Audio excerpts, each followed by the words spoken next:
Welcome back, or welcome if you're just joining us. This is the France 24 debate, and it's all eyes on the Greeks and the spillover effect that their decision to stage a referendum is having on the rest of Europe. We're talking about it with French Member of Parliament Jacques Millard of the ruling Conservatives, George Prevallakis, who teaches geopolitics at the Sorbonne University here in Paris, Ian Lesser of the German Marshall Fund in Brussels, here in Paris on a visit, and Harold Howe, who teaches at the University of Geneva and the Swiss Finance Institute. Before the break, we were discussing the fact that really Greece's decision in part motivated by the pressure that ordinary Greeks are feeling, ordinary Greeks who say they feel weary, with sympathy, it seems, in short supply for their prime minister. These are simply political games. He's trying to stay in power, and soon he will fall. What's with the fairy tale of a referendum? If we're going to have one, we might as well have elections. I don't think he'll survive. I think he's had his last chance. There's nothing else for him. I don't concern myself with him anymore. I've given up. Not much sympathy, by the way, on the France 24 Debate Facebook page. Gedehoon, though, saying measures to help Greece and others should be fair, just, and consistent with fundamental values of human rights and the principle of democratic accountability. Brussels is not paying attention to these aspects, I think. While Uzowulu from Lagos, Nigeria, says, if what you're proposing is not acceptable and what they want you to do isn't okay for you, then, well, resign. So, again, mixed feelings about what Papandreou should do next. And it's interesting, Ian Lesser, because from the outset of this Greek crisis, whenever the word referendum has come up before, and each time people say, again, maybe a referendum isn't a good idea. Why not? Well, obviously the markets don't want uncertainty. Politicians outside of Greece don't want uncertainty either. If you have a referendum, there's so much uncertainty around it. When is it even going to be held? We don't even know. What is it going to contain? We don't know. So obviously this compromises the financial deal, but it also puts, it puts new pressure on all the political side of this as well in ways that are very, very unpredictable. So, I mean, I don't think anybody, whether it's in Wall Street or in Athens, outside of the PASOK circles, really would want this. But it's not surprising in a sense. I mean, I think, the segment where you were interviewing people in the street in Athens is very revealing because people actually have a good sense of these things. And the comments that they made are actually not so much different from what we've been saying around the table here, in fact. I mean, there is a political dimension to this in Athens that has to do with party politics. But who else would do differently at this point? It's become a nationalist issue for Greece on the right and the left. So it's not so surprising, and I wouldn't blame it on sort of one party alone. I think this is the product of decades and decades of mismanagement, failure to collect revenue, a political and economic culture that was fine when the global economy was growing nicely and bringing Greece along. Greece is very dependent on it, whether it's shipping or tourism or other things. But when we had the financial crisis, all of these fragilities in Southern Europe became very, very clear. Jacques Millard, you put out a statement this Wednesday where you said, well, in effect, why not have a referendum? Why not? Well, I think, first of all, nobody can, forbid that. I mean, this is not even the pressure of the European head of states will prevent it. So I think this is a fact, But the point is, as Mr. Ho said, I think we should look a bit forward. I do believe that Euro is not Europe. And the mistake which has been done is that we said, because it was like a political aim, Euro equal Europe, full stop. And if you are against Euro, you're against Europe. I mean, Europe will survive and will live long after the death of the Euro. I'm pretty sure. Yours is a minority position. I am in a minority position, but I'm sorry. Of course, I express my own view, which is already something, I agree with my own view. But secondly, I will say that in the history of single currency, never a single currency survived when you have diverting economies. Because the point with Greece, which is maybe the weakest element in the Eurozone, we will have tomorrow with Portugal, we will have it with Italy, and even sometimes with France. So you see, because we are lacking competitiveness toward Germany, and in fact, by having a euro which is toward the dollar today 1.41 up to sometimes 1.50. When we look at our figures, we know that when the euro is gaining 10% against dollar, we lose in gross national product first year 0.6, second 1 point, and then 1.2. So I think we have to look at this instrument as this tool. Is it something adequate for our economies? And I've said this is not. But we'll come to this conclusion one day. Has Europe done well by the euro? Harold Howe? Well, I mean, there were these predictions by American economists to begin with that asymmetric shocks and diverging economic development would bring down the euro. I'm not so sure that this analysis actually turned out to be right. What did now bring the euro into crisis was actually irresponsible fiscal policy. And that's a completely different dimension that in a way was foreseen by the Maastricht Treaty, but not really adhered to. So I would maybe come up with irresponsible fiscal policy, Yeah, both public and private. A lot of money was lent for cheap. Well, mostly, I mean, right now we face a debt crisis of the Greek state. That's the prime problem. There's also a competitive problem, but there could be sort of a slow adjustment to lacking competitive through price levels. It does not have always to occur through exchange rates. But if you have both a fiscal crisis and this competitive crisis, I think there's a little way out Mark, at this stage. May I just say one thing? Spain was in surplus budget. Ireland was in surplus budget. And they are today in a crisis. So don't say this is only a question of fiscal policy. But it's not a crisis related to the their euro. budget was in surpluses. And you see, I'm not speaking of Greece. I'm not even, in the question with Italy, they were in deficit like France. So there is a genuine competitive, problem at the hardcore of the euro. This is the weakness of the euro. And by the way, Cannes, not the only place holding unscheduled crisis meetings this Wednesday. All you need to do is look east along the Riviera at Italy, where the cabinet could approve austerity measures by decree later. 10-year treasury bonds, there you see the graph, rebounding slightly this Wednesday after Milan's worst trading day since 2008. Still, though, trading above 6%. We were talking about 2.5% roughly, a year ago. And the Italian cabinet saying that, well, it's not all to do, it's not all their own doing. We, the government, are doing everything that was agreed with Europe. Naturally, we need to establish the limits that public policies can reach in a crisis which has its roots far away from the Italian austerity measures. This is a crisis that comes from the collapse of the American banking system. New speculators left the old Europe and the new America in a corner. There you have it, Ian Lesser. Americans and speculators to blame. Well, and here's this. I mean, there is something to be said here in the sense that, the whole world, in a way, was too highly leveraged. So there was a little bit of a pyramid scheme feel to the global economy over the last decade or so. But when you don't have high growth rates anymore, you come down to things that are essentially political crises. I mean, I have to say, I think it takes a different form in the United States than it does in Europe and in Greece. But they're essentially political crises, too highly leveraged, not enough revenue. In the United States, because we don't like taxing people, in Greece because you can't collect the taxes.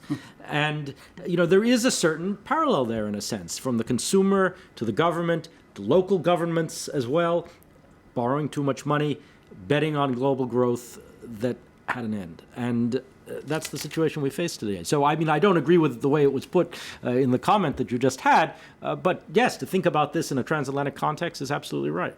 It was sort of a long build-up. We have 20, 30 years of government deficit. We are at the end of a long historic movement of higher and higher deficits. This had to come to an end. What the financial crisis just did, it accelerated this movement. It precipitated the crisis. So we should be careful about not mixing up course and acceleration. Harold Howe, when we're talking about Italy, we're no longer talking about a country that weighs 2% of Europe's GDP. We're talking about the Eurozone's fourth largest Yeah, then economy. it's getting serious for the euro. Yes. I don't think the default of Greece per se poses a big problem for euro. Italy is altogether a completely different story here. So I think the firewall, if there's to be a firewall, has to include Italy here. And do I you think that politicians have factored in that firewall already? I think there's going to be a lot of pressure on Italy to get its budget deficit down, and I think that will be the political pressures that will build up over the The next. primary deficits in Italy is how much? About 8%? It's trillions, yeah. Yeah. So you see, this is the amount of money that you have to reckon with. And the exposure of the French banks on Italy, Spain, and so on, that's huge amounts. And So the, I think the mudslinging we saw at last week's summit in Brussels, is that just a little foretaste of things to come? What do you mean by that? Do you mean a The 40? mudslinging between Berlusconi Yeah, and... yeah. I think that we have a huge problem with Italy because Italy deficit is very high, indebtedness is very high, and it's increasing very rapidly. So there is a parallel economy in Italy. I agree. It's more or less like Greece. They could tax more. But in fact, the social problem will come up very rapidly. Never forget that we don't make economy. We have to follow political economy because we are dealing with nations, with people, not only with technocrats. All right, and we can go perhaps to Marcus Carlson, our France 24 business editor, who is in Cannes. Europe's squabbling, it's standing on the global stage, Marcus. This is all playing out for all those visiting heads of state. They've got front row seats to all of this at the G20 summit. Exactly, as you say, we've been hearing today, for instance, from the Japanese finance minister. He's been quoted as saying that it's very perplexing to understand what's going on and why Greece and George Papandreou went ahead with this call for a referendum. I also went earlier today to a business summit on the sidelines of the G20 summit, which starts tomorrow, and business leaders from around the world, they were there, and that was really the talk in the corridors. Why did Greece go ahead with this? And everyone's, as I say, once again, the word is perplexed. Everyone doesn't really understand. No one understands why Papandreou went ahead with this, and you get the sense that a lot of people from outside of the Eurozone actually think this is quite funny. At the same time, though, they don't really want to laugh because it is a very serious matter indeed, because the fear is that if the Eurozone goes, so will the rest of the global economy. At least that was the feeling at the business summit that I was at previously. So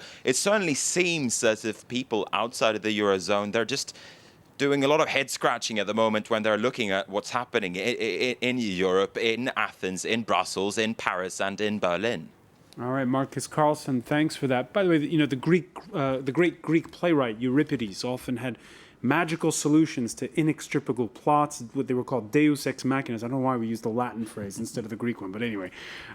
Well, perhaps we have a deus ex machina. In any case, a lot of people are turning and looking at him.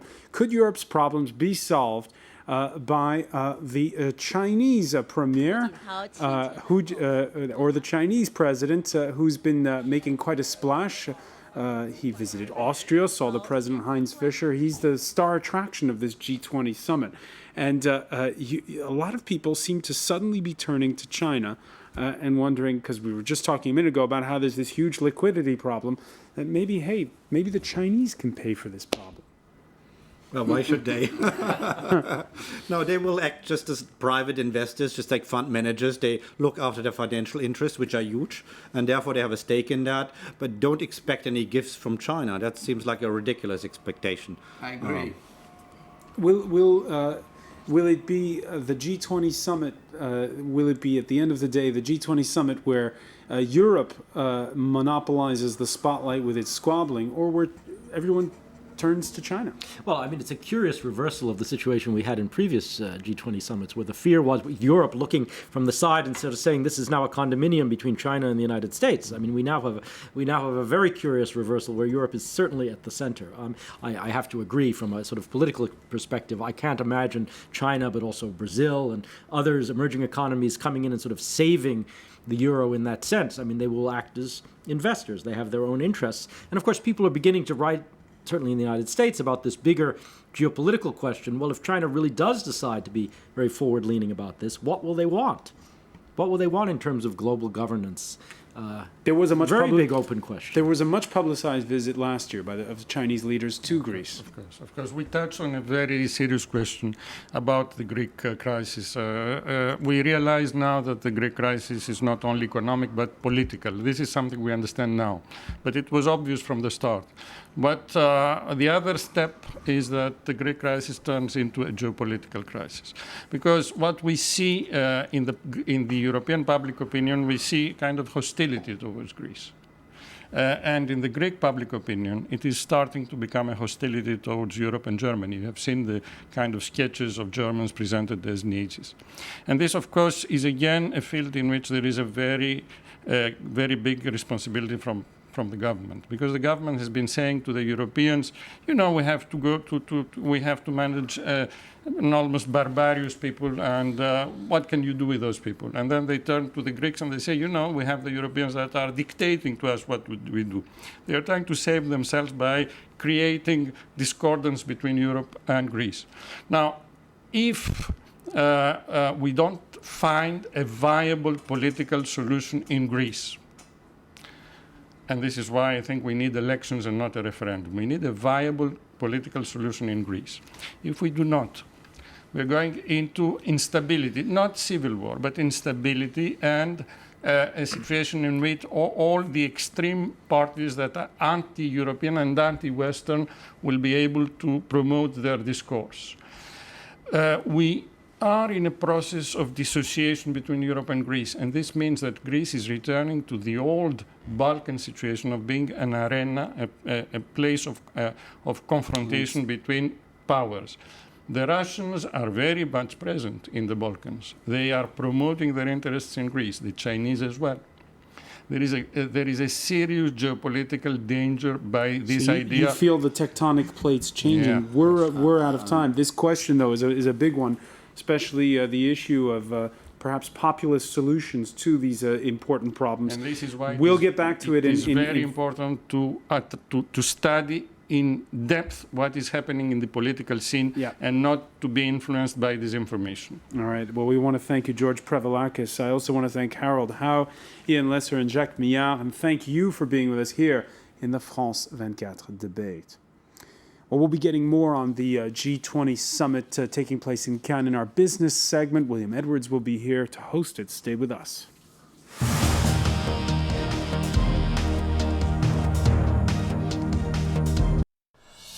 Every week, join Marc Perelman and his guests for a look at what's making the headlines in France. Interviews, lively exchanges, and analysis of the major events.